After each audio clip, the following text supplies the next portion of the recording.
warahmatullahi wabarakatuh. Waalaikumsalam warahmatullahi wabarakatuh. Alhamdulillahirabbil alamin wa bihi nasta'inu ala umuri dunya waddin. Asyhadu an la ilaha illallah wahdahu la syarika lah wa asyhadu anna Muhammadan abduhu wa rasuluh. Allahumma salli wa sallim ala sayyidina Muhammad Sallallahu alaihi wa ala wasallam. alihi wa sahbihi ajma'in, amma ba'du.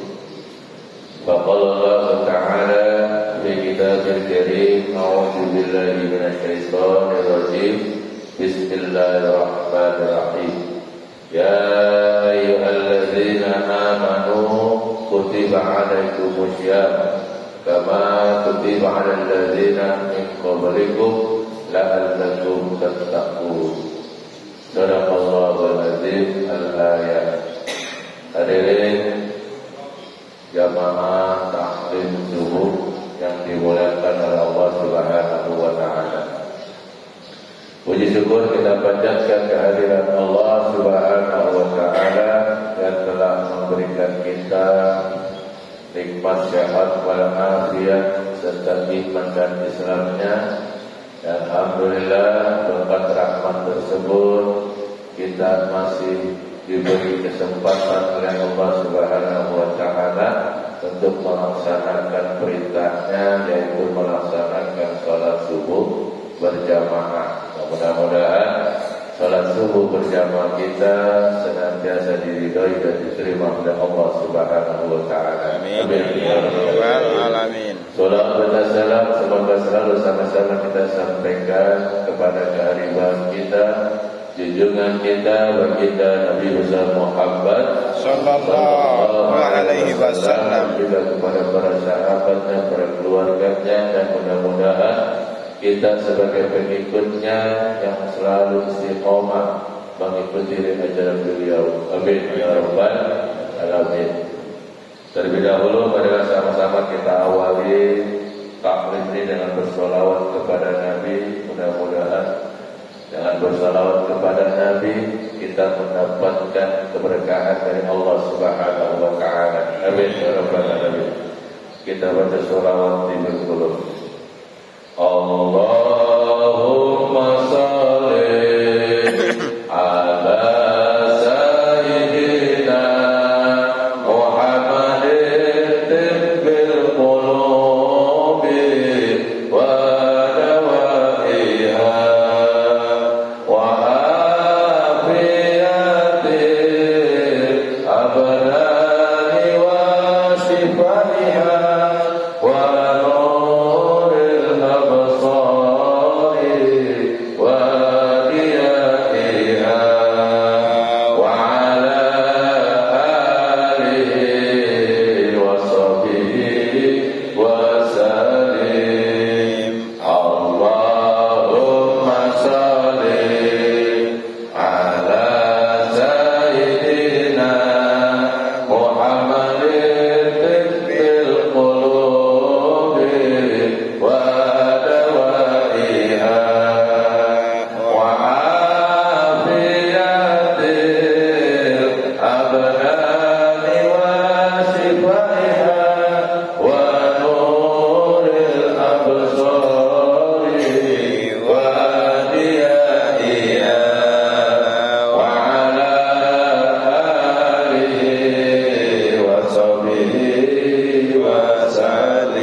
Jamaah kali subuh yang dirahmati Allah Subhanahu wa taala, masih berkaitan dengan bulan suci Ramadan, yaitu tentang bagaimana Rasulullah SAW ketika masuk bulan suci Ramadan dalam hal berkaitan dengan puasa. Jadi kita harus mengikuti Rasulullah SAW apa yang beliau lakukan ketika masuk bulan suci Ramadan yang berkaitan dengan puasa. Setelah Rasulullah SAW yang sudah dijaminkan surga oleh Allah Subhanahu wa taala dan dosanya sudah diampuni oleh Allah Subhanahu wa taala, ketika masuk bulan suci Ramadan justru dia melakukan hal-hal untuk meningkatkan keimanan dan ketakwaan kepada Allah Subhanahu wa taala. Jadi ini yang dilakukan oleh Rasulullah SAW. Di antaranya yang pertama adalah meningkatkan ibadah kepada Allah Subhanahu wa taala. Rasulullah SAW yang sudah dijamin masuk surga, ketika masuk bulan suci Ramadan justru meningkatkan ibadah.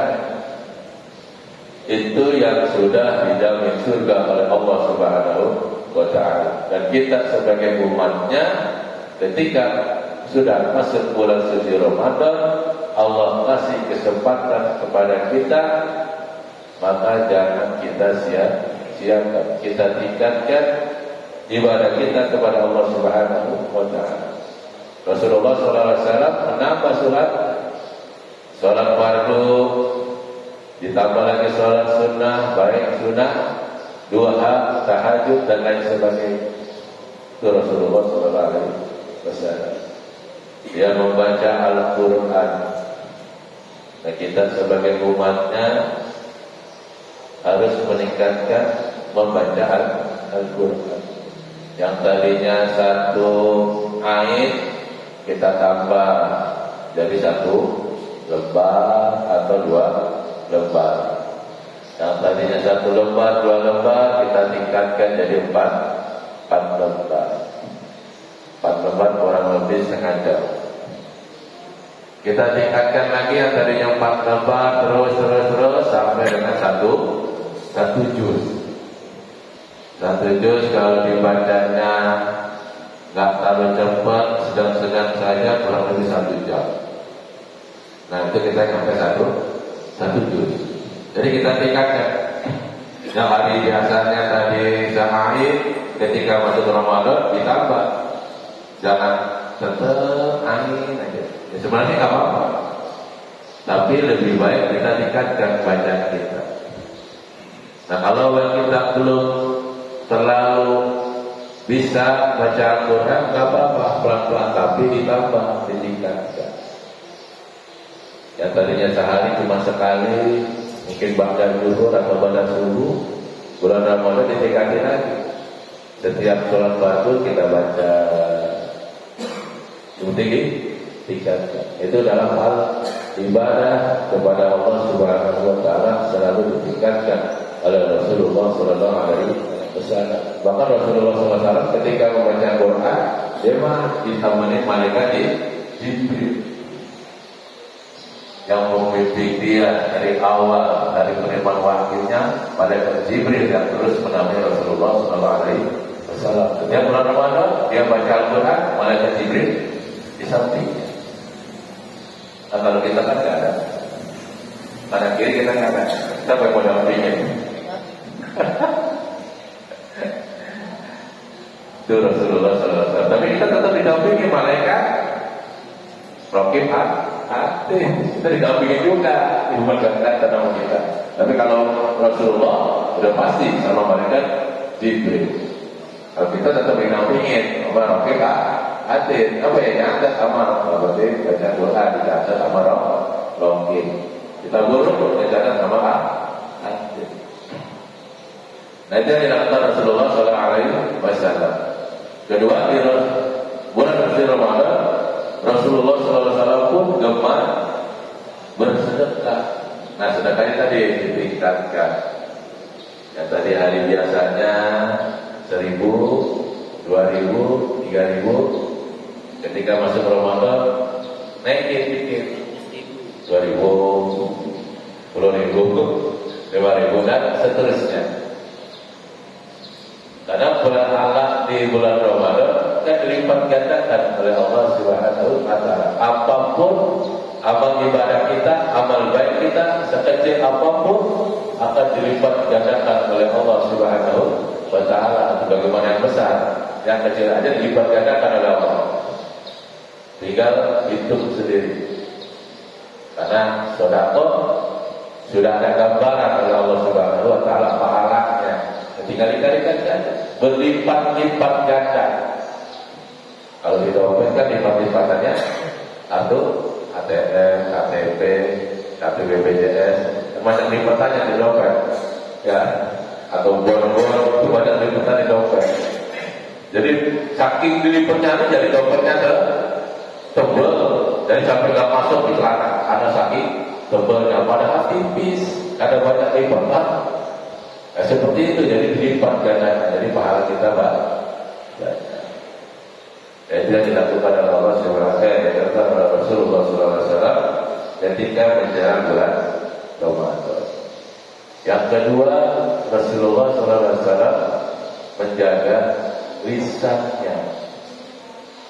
Semua ketika masuk bulan suci Ramadan, terutama anggota tubuh kita, panca indera kita jaga dari hal-hal yang bisa mengurangi nilai pahala kita. Rasulullah SAW dalam hadisnya bersabda, yang terjemahannya, barang siapa tidak meninggalkan dusta dan tetap melakukannya, maka Allah tidak akan memandang meski ia meninggalkan makanan dan minumannya. Hadis riwayat Bukhari. Maka Allah Subhanahu wa taala tidak memandang kita walaupun kita puasa, tapi bisa kita jaga. Gosipin orang, misalkan menggibah, menjelekan orang dan lain sebagainya dari lisan kita. Tanpa kita sadari, ketika kita mengeluarkan kata-kata yang menyakiti orang, menghina orang atau menzalimi orang, nah itu dengan pahalanya sedikit hilang. Karena puasa ini yang menentukan pahalanya yaitu Allah Subhanahu wa taala. Di dalam Al-Quran juga tidak dijelaskan pahala puasa seperti apa, gambarannya apa. Tapi Allah Subhanahu wa taala yang langsung memberikan pahalanya. Maka jangan sampai kita puasa di bulan Ramadan ataupun puasa sunnah di luar Ramadan menjadi sia-sia ketika kita pahalanya hilang, cuma dapat haus dan lapar aja. Kita dari pagi ini, dari sekarang subuh udah nahan kan lapar sama haus. Tapi ketika kita keluar dari masjid, mungkin ketemu tetangga, ngomong bicara, tiba-tiba nyerempet sedikit, minus 1 pahalanya. Sekarang ngapain lagi? Mungkin minus 2, minus 3. Nah sampai maghrib kira-kira kita pahalanya sudah minus berapa? Nah itu sendiri kita sendiri ya tahu. Makanya semaksimal mungkin kita menjaga lisan kita dari hal-hal yang bisa menghilangkan pahala puasa kita. Dan jangan sampai kita sia-sia, tapi di catatan pahala puasa kosong, nggak ada. Kalau buku masih ada lembarannya, tapi kalau kosong, tidak sampai seperti itu. Jadi kita jaga lisan kita, semuanya panca indera kita ataupun hidung kita dari makanan hindari, takutnya nanti warna tulisan tergoda. Kuping juga sama, kalau ada yang kira-kira tidak baik lewati dulu, kalau didengar maksudnya. Semuanya panca indera yang diberikan Allah kita jaga baik-baik selama bulan suci Ramadan. Terus selanjutnya Rasulullah SAW dalam bulan puasa mengakhirkan sahur. Mana itu mengakhirkan sahur? Berarti kita sahur itu diriwayatkan dalam hadis Rasulullah SAW sahurnya itu antara sahur dan mau azan subuh dia baca 50 ayat suci Al-Quran. Hitungannya itu sahur. Jadi kita sahur nih, sunahnya seperti itu. Tapi terkadang kita sahur ada yang jam 2. Walaupun sudah boleh, kalau itu di atas jam 1 sudah sahur. Tapi kalau kita jam 2 sahur, kita makan, ada waktu tidur tuh masih 2 jam, dia tidur. Nah itu takutnya kebablasan. Dan takutnya sudah lapar.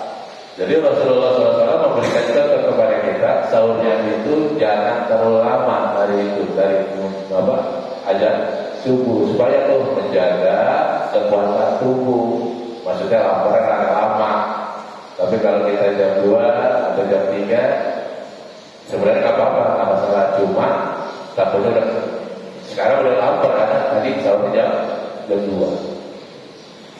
Jadi kalau kita mengikuti sunnah Rasulullah SAW seperti itu. Tapi kalau sedang-sedang, yang biasanya orang makan ngopi, ya jam 4 lah sedang. Kan subuh jam setengah lewat ya. Dan jam 4 kita sahur, kita ikuti sunnah. Kalau sunnah Rasulullah SAW kita ikuti, insya Allah kita dapat pahala. Di luar itu tidak apa-apa, tidak masalah. Cuma tidak dapat kesunahan Rasulullah SAW. Dan di dalam kita bersahur, disitulah Allah juga memberikan keberkahan kepada kita. Makanya kalau kita mau puasa harus sahur. Kalau nggak sahur tidak apa-apa, cuma nggak dapat kesunahan. Karena disitulah sahur kita mendapatkan keberkahan dari Allah Subhanahu wa Ta'ala.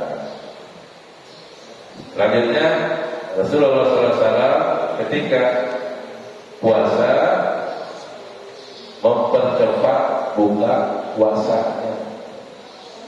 Jadi ketika azan maghrib, Allahu Akbar, Allahu Akbar, langsung. Kalau tidak ada sesuatu hal yang membuat kita tidak berlama-lama buka, langsung Bismillahirrahmanirrahim kita buka. Kecuali kita misalkan lagi jalan keluar, jalannya kepik. Udah pernah kepik belum Pak? Saya udah lewat. Emang benar kagak ada masjid? Yang ada wihara semua. Seperti itu misalkan kita jalan yang ada masjid dan tidak kedengaran azan maghrib. Tapi kita tahu azan maghrib jam 6:15 misalkan. Tapi kita takut ragu, kita timbang minum satu belakang, ya nggak apa-apa kita lebih 5 menit. Jadi biar pas, nah itu boleh, karena tidak kedengaran azan. Tapi kalau yang di sepanjang jalan dan ngomong kita lewat, itu kan azan pasti kedengaran. Langsung pinggir sebentar, langsung buka. Jadi disegerakan. Karena ketika kita menyegerakan buka puasa, maka disitulah kita mendapat kebaikan dari Allah Subhanahu wa Ta'ala. Selama itu kita dahulukan, kita percepat buka puasa, kita dapat kebaikan. Ya, jadi jangan dululah kita di masjid yang umumnya kedengaran azan. Ketika azan berkumandang maghrib, kita dilamain antara jam 6:30. Nah itu nggak boleh. Kenapa? Kita udah dengar azan. Jadi kecuali tadi tuh kita di perjalanan nggak dengan azan jam berapa? Jam 12. Takut ragu, lebih pasti kalau lihat 20 sudah azan maghrib. Nanti mau berarti paham kayak nanti dan doanya juga sudah tahu ya. Saya ulangi lagi. Jadi doa berbuka puasa yaitu Allahumma laka sumtu wa bika amantu wa ala rizqika afdaltu bi rahmatika ya Muhammad. Doa ibadah setelah kita minum, buka dulu sebentar, baru baca doa itu. Ya. Sebelum buka, itu tadi asyhadu alla ilaha illallah, astaghfirullah, as'alukal jannata wa na'udzubika minan nar. Baca sebanyak-banyaknya sebelum azan maghrib. Baca doa itu. Kenapa? Pertama kita bersyahadat kepada Allah. Kedua kita beristighfar, mohon ampun kepada Allah Subhanahu wa taala. Barangkali setelah azan subuh kita banyak menghilangkan pahala kita beristighfar, mohon ampun kepada Allah. Sebenarnya setelah itu azan maghrib baru kita buka. Setelah buka baca doa itu, Allahumma la asyuktu wa bika amantu wa la bika amantu bi rahmatika ya arhamar rahimin. Yang dulu kan bacanya sebelum buka puasa. Jadi jangan sampai kita menghilangkan sunnah Rasulullah SAW. Tidak tadi nggak baca apa ketika ada maghrib langsung minum leget tanpa baca doa. Sebenarnya sah, batal puasa kita, tapi kita akan dapat pahala gitu aja. Kan kita mencari pahala lebih. Kita ngikutin sunnah Rasul, kita dapat pahala. Itu jadi harus mempercepat buka puasa. Dan yang terakhir yang Rasulullah SAW lakukan ketika puasa, nah ini sunnah juga, berbuka dengan kurma atau air. Yang minimal kita di rumah ada kurma untuk mengikuti sunnah Rasulullah SAW. Kalau di kota bumi sunnahnya apa? Lontong. Kudu wajib. Kalau nggak ada lontong kayaknya kagak seru. Betul Pak? Lontong, tahu, bakwan, kolak betul. Kalau nggak ada, minimal lontong Pak wajib kayaknya. Karena saya pernah buka puasa di tempat saya waktu itu di Tanjung Duren, buka puasa kayak kita maghrib. Itu dulu Dunkin Donat yang terkenal ya, karena kan Jeko. Dunkin Donat kan berjajan. Tapi ketika buka pada bingung, nggak ada lontong apa? Jadi tadi lontong Pak, bukan Dunkin Donat. Padahal Dunkin Donat harganya berapa? Kalau lontong 3.000, Dunkin Donat 10.000. Tapi jadi lontong tetap nggak ada lontong apa? Jadi pada bingung. Biasanya lontong berjajan, nah ini Dunkin Donat nggak disentuh Pak. Tapi ada Pak Haji juga yang ngasih, dia biasa tiap hari ngasih lontong, diserbu ya lontong, dan Donat pun dibawa pulang. Jadi nggak makan di tempat. Jadi kudu wajib itu lontong, makanan wajib puasa untuk perut kota bumi. Tanpa itu kayaknya hambar kayak puasa. Ya. Boleh nggak mau cuma bebas makanan, tapi kalau yang di sunnah Rasul kita makan buat berumah. 1 biji atau 3 biji ganjil Pak ya, kalau makan kurma ganjil. Atau udah 1. Lanjut 2, 3. Mau makan tak dulu, ukur tidak. Ya, pokoknya ganjil. 1, 3, 5, 7, bilang dan seterusnya. Nah, untuk buka puasa kita usahakan yang manis-manis dulu. Rasulullah SAW sudah kasih contoh yang manis-manis. Kenapa? Perut kita kosong. Ketika kita masuk yang manis-manis itu masuk di tubuh kita, enak untuk menambah tenaga. Kenapa? Kita dari pagi ini sampai dengan nanti maghrib kan tenaga tidak terkuras lah ibaratnya capek. Nah itu untuk yang manis-manis. Ya. Kalau perutnya kuat, silakan mau langsung juga boleh, nggak masalah. Kalau saya dulu pernah Pak, biasanya teh manis hangat-hangat ketika waktu kuliah mau maghrib saya minum aqua itu dingin, gak ada yang gak dingin, mau saya beli dingin, saya minum udah enak sih, lega-lega dingin gitu ya. Sampai rumah mulut saya mules, karena gak biasa buka puasa dengan yang dingin. Apalagi kalau saya lihat langsung main sambal, kan ada tuh lontong, bener-bener lontongnya satu, sambalnya segelas. Jadi itu lontong ketutupan sama sambal, itu kuat. Kalau buat perutnya silakan aja, nggak apa-apa. Tapi kalau yang nggak kuat, usahakan yang manis dulu. Ikuti sunnah Rasulullah Sallallahu Alaihi Wasallam. Enak banget, anget. Karena kenikmatan bagi orang yang berbuka puasa, kenikmatan orang puasa ketika berbuka itu kenikmatannya luar biasa. Beda dengan orang yang tidak berpuasa, walaupun puasanya pura-pura, beda, nikmatinya beda. Walaupun cuma sesendok air yang kita minum untuk buka puasa, itu nikmatnya luar biasa. Untuk melegakan tenggorokan kita, ini nikmatnya luar biasa sampai dengan perut kita. Beda sama dengan orang yang tidak berpuasa, walaupun dia ikut buka puasa bersama, dia tidak menikmati kenikmatan untuk yang berpuasa. Coba aja Bapak rasain, misalnya Bapak sakit nggak puasa, minum, ikut nikmat apa enggak? Tapi itu sakit. Nah ini beda apa yang orang pura-pura puasa. Mohon maaf, misalkan dia dipandang mertuanya bagus puasa, dia puasa ikut. Di rumah mah sahur ikut, sampai keluar rumah belok kanan, awe ke awe, ya, Amerika Warta masuk. Keluar itu pulang dari rumah, yang pura-pura lemas, maksudnya pura-pura puasa ini biar kata waktuannya berpuasa nih, waktu duanya hebat. Ya.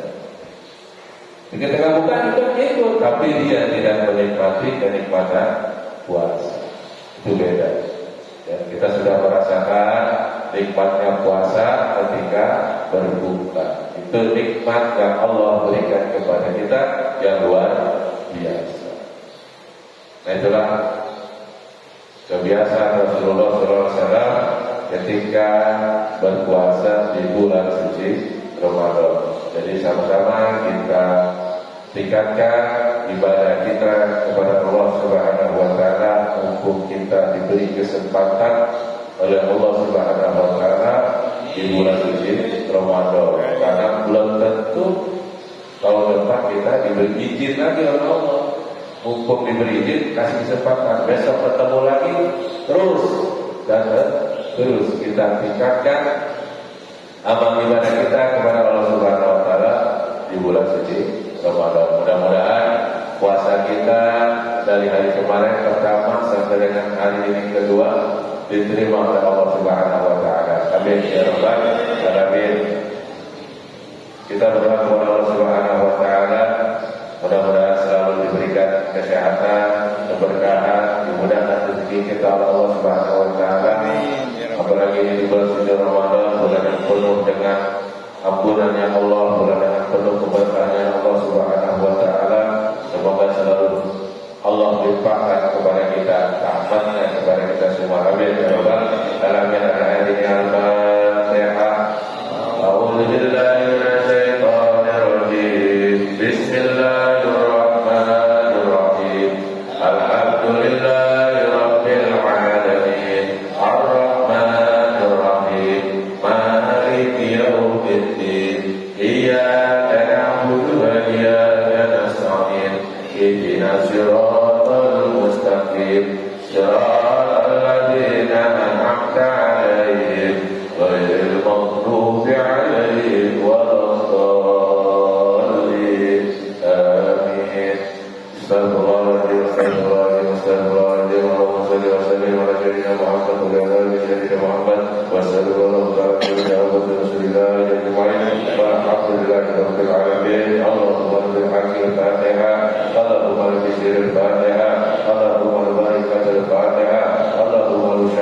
الفاتحة اللهم المعجزات الفاتحة اللهم اغفر للمؤمنين والمؤمنات والمسلمين والمسلمات الأحياء منهم والأموات إنك سميع قريب مجيب دعوات ولقاء الحاجات اللهم اغفر لنا ولوالدينا ورحمة كما ربيانا صغارا يا الله يا الله بحسن الخاتمة ربنا آتنا في الدنيا حسنة وفي الآخرة حسنة وقنا عذاب النار واجعلنا جنة مع الأبرار يا رب يا رب العالمين وصلى الله على سيدنا محمد وعلى آله وصحبه وسلم سبحان ربك رب العزة عما يصفون وسلام على المرسلين والحمد لله رب العالمين